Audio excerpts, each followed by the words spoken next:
This example is taken from a project in which screening of a diverse library resulted in hits from multiple chemistries. Without the resources to follow up all of the hit chemistries, the project team wished to focus on a small number of series which were most likely to yield high-quality leads with appropriate physicochemical and ADME properties. In the following steps, we will compare 3 virtual series resulting from expansion around these hits, using predictions from in silico ADMET models and probabilistic scoring to prioritize them for further exploration.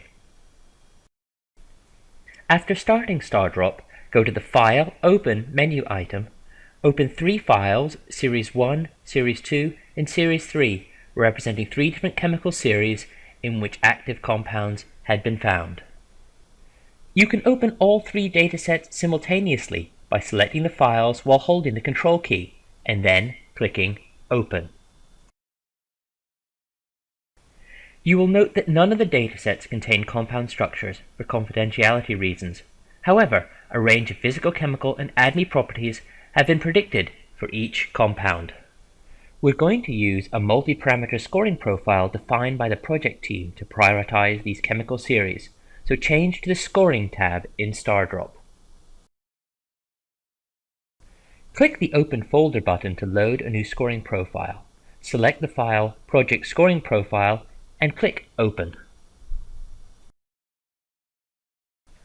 The scoring profile, defined by the project team for this project, will be displayed, showing the criterion for each property and the importance of the property to the overall objective of the project. Select each of the 3 datasets in turn from the View menu and run the scoring profile on each using the arrow button on the Scoring tab.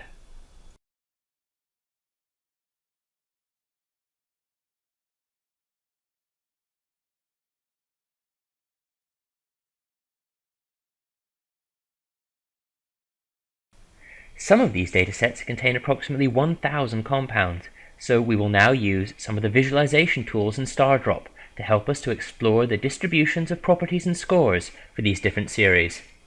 Change to the Visualization tab in StarDrop and choose the Series 1 dataset from the View menu.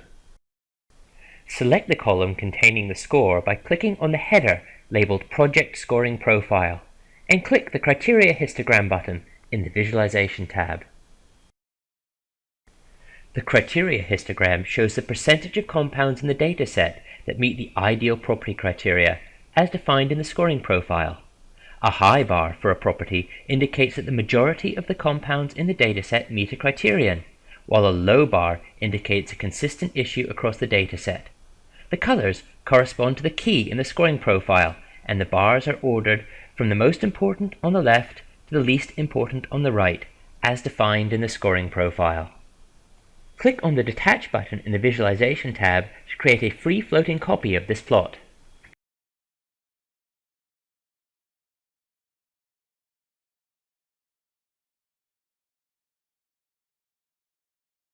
Untick the box next to Series 1 in the key below the plot in the Visualization tab, and tick the box next to Series 2 to plot a criteria histogram for Series 2.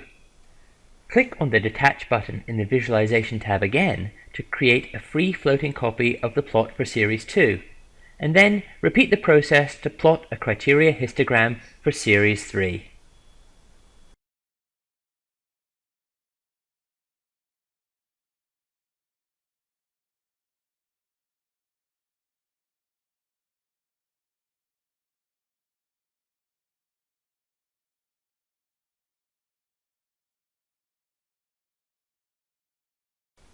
From these simple profiles, we can see that Series 1 and Series 3 both contain a reasonable proportion of compounds that are likely to meet each of the property criteria. The most consistent issues in Series 1 are likely to be high plasma protein binding and inhibition of the hERG ion channel. For Series 3, the most consistent issue is predicted to be high plasma protein binding.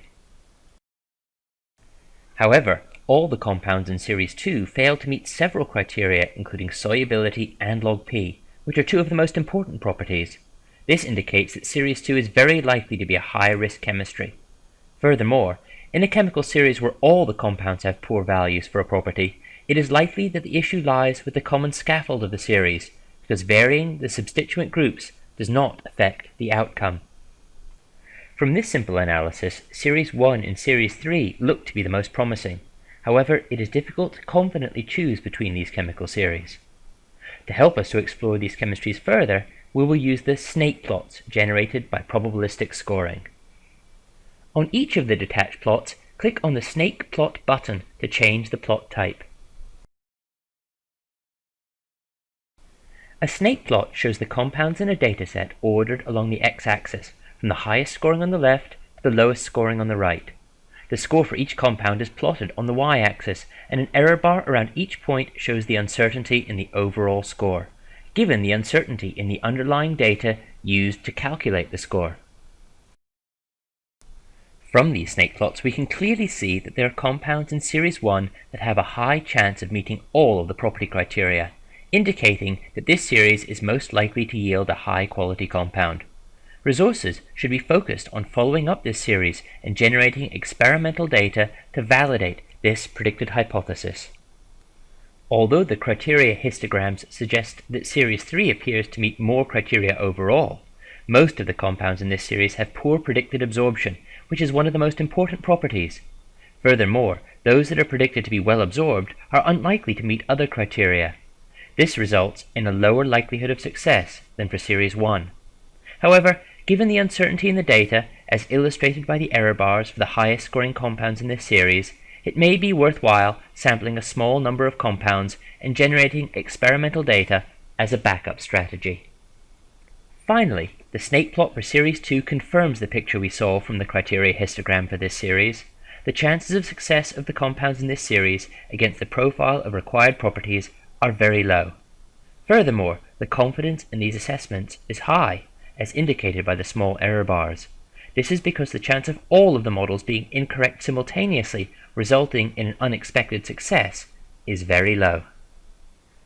This example illustrated how we can rigorously compare three chemical series by assessing their properties against a profile required for a successful compound in the project for which they are intended. By taking into account the importance of each property to the objective of the project and the uncertainty in each prediction, probabilistic scoring can quickly and confidently identify the chemistry with the highest chance of success. To download the example files and step-by-step guidelines to try this example yourself, visit the tutorials section of the Optibrium community.